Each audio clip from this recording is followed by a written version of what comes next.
Olá, sexto ano, tudo bem com vocês? Então, olha só, gente, a gente hoje vai aprender, né, ver um pouquinho mais de verbos, né? Vamos aprender hoje os verbos 2, tá certo? No nosso livro, né, os verbos vêm separados, né? Vem verbo 1, verbo 2 e verbo 3. Então, hoje veremos o verbo 2, né? Onde nós vamos ver os tempos do modo indicativo, tá? Então, o modo indicativo é aquele modo que vai expressar uma certeza, né? Indicar uma certeza. Então, esse modo indicativo, ele tem 6 tempos, tá bom? Então, nós vamos ver hoje cada um deles, tá certo? Que vai estar relacionado aos tempos verbais, que é o tempo pretérito, que é o passado, o presente e o futuro, ok? Então, preste atenção, a gente vai ver as subdivisões agora, né, desses tempos. Iremos iniciar pelo pretérito, que é o que passou. Então, olha só, o pretérito, né, ele tem 3 modos, né? O pretérito perfeito, o pretérito imperfeito e o pretérito mais que perfeito.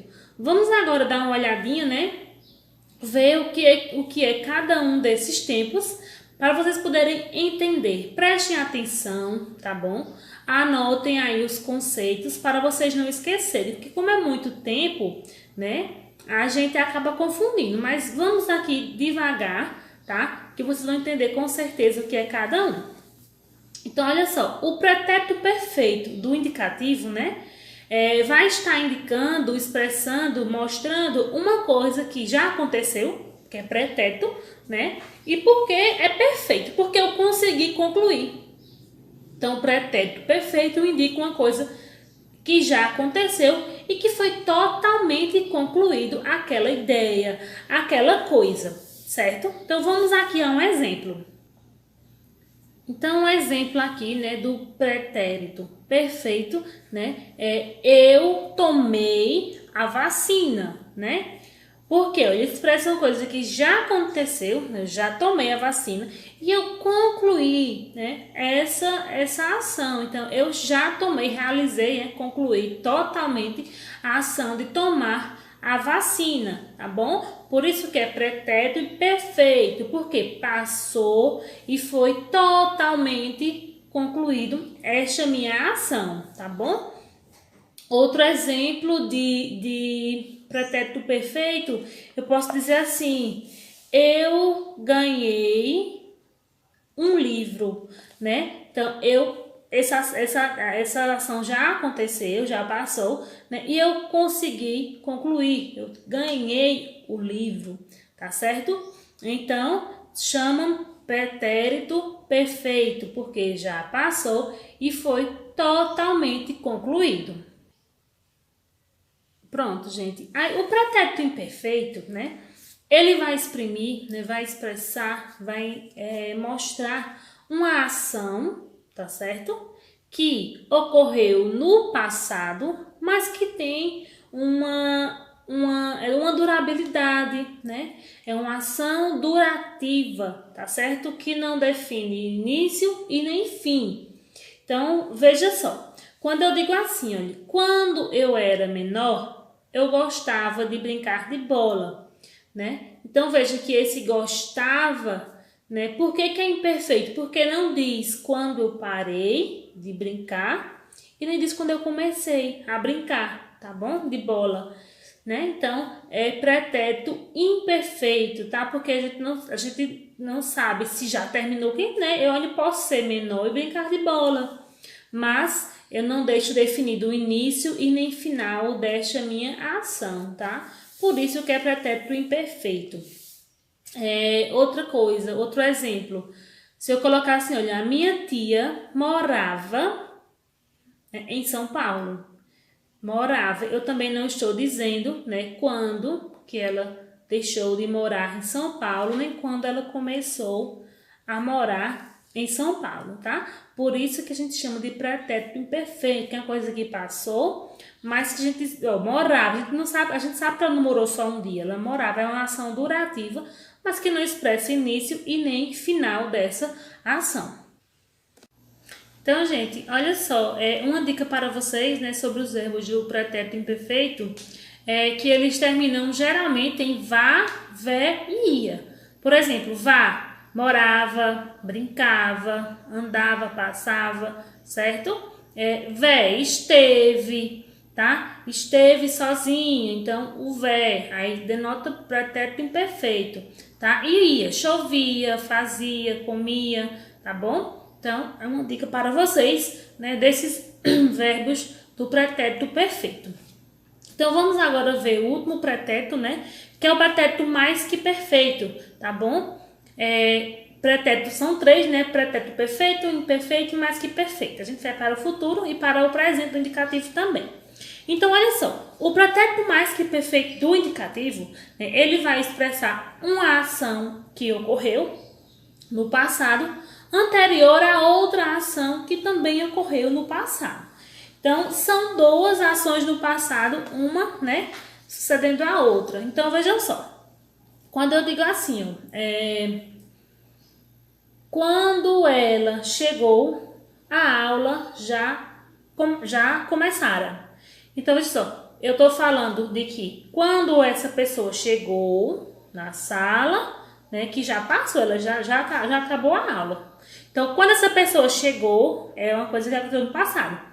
A aula já tinha começado, então são duas coisas do passado. Quando ela chegou, passado, a aula já tinha começado, então é passado também. Então, é uma anterior à outra, tá? Por isso que é mais que perfeito.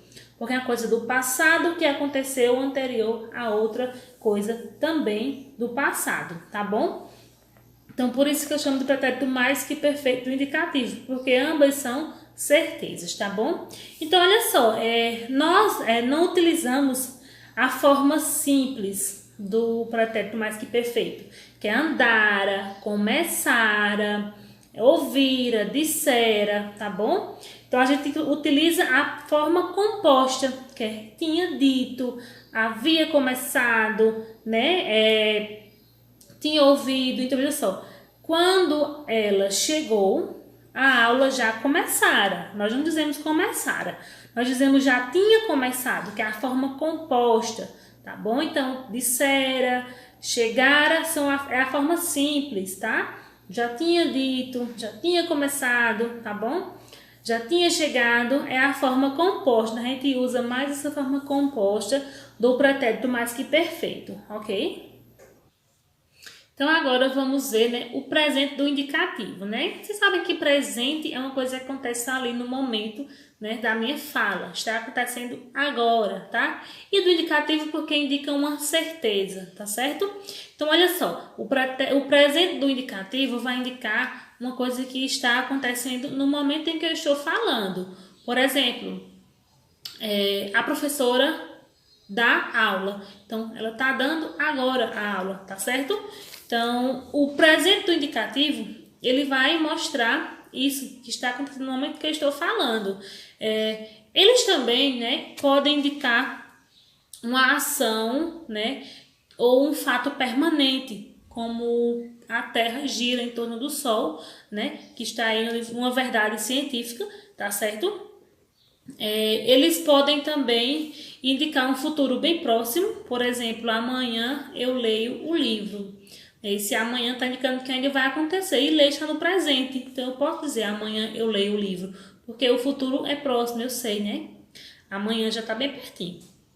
E eles podem também expressar uma ação habitual que acontece, né, recorrentemente. Por exemplo, toda quinta-feira Guilherme traz pão de queijo para o lanche.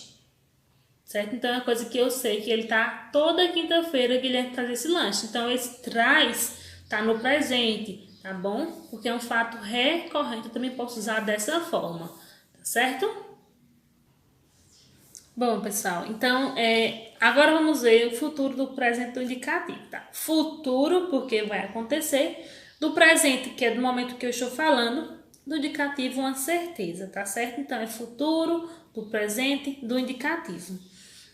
O futuro do presente do indicativo vai expressar uma ação, né, um fato que vai ocorrer depois do momento que eu estou falando. Então, veja só, eu estou dizendo agora que amanhã ou outro dia, não sei, eu estarei na porta da escola.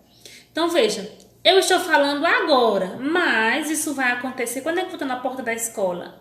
Depois, então, eu estarei na porta da escola, tá certo? Então, isso é o futuro do presente, do indicativo, porque vai acontecer, né, depois, né, do momento que eu estou falando.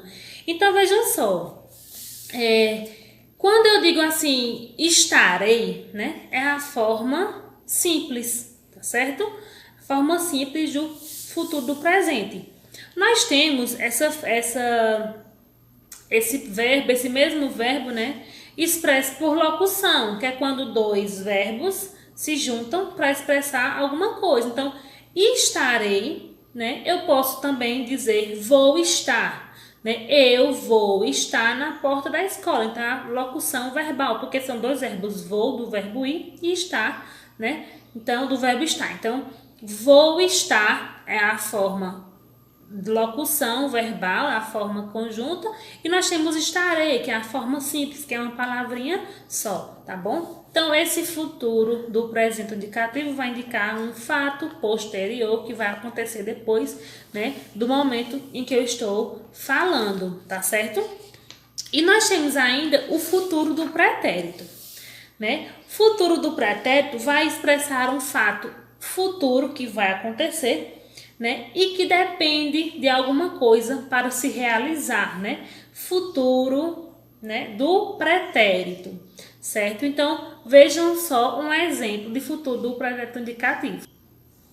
Então, quando eu digo assim, gente, ó, ele poderia ir com vocês ao cinema. Então, gente, esses são os 6 tempos, tá certo? Do modo indicativo, né? Que é o pretérito perfeito, o pretérito mais que perfeito, o pretérito imperfeito, futuro do pretérito indicativo, né? O presente indicativo e o futuro do presente indicativo. São os 6 modos, né, do modo indicativo que nós temos as subdivisões, tá bom? Nossa aula de hoje foi isso, tá? Qualquer dúvida vocês podem me comunicar, tá certo? Notem os conceitos direitinho para vocês estarem estudando, tá bom? Eu também vou disponibilizar para vocês uma tabela para vocês estudarem, ver as conjugações e as terminações desses verbos bem direitinho, tá certo? Então agora, façam a atividade, né, da página 199, né, onde eu estudo a língua de verbo 2, até a página 205, tá? 199 a 205, tá? O exercício são 2 questões. Vocês tinham aí o estudo da língua para vocês fazerem, né, no caderno de gramática de vocês. Lembrando que é somente as respostas, tá certo, pessoal? Só as respostas. E aí, na próxima aula, nós veremos, né, o verbo 3, tá bom? Que vai ser os modos imperativos e o modo subjuntivo. Então, primeiramente, né, foi esse modo indicativo, porque eles são divididos em 6 grupos de subdivisões, né? Então, espero que vocês tenham compreendido. Um beijo, até nossa próxima aula, se Deus quiser.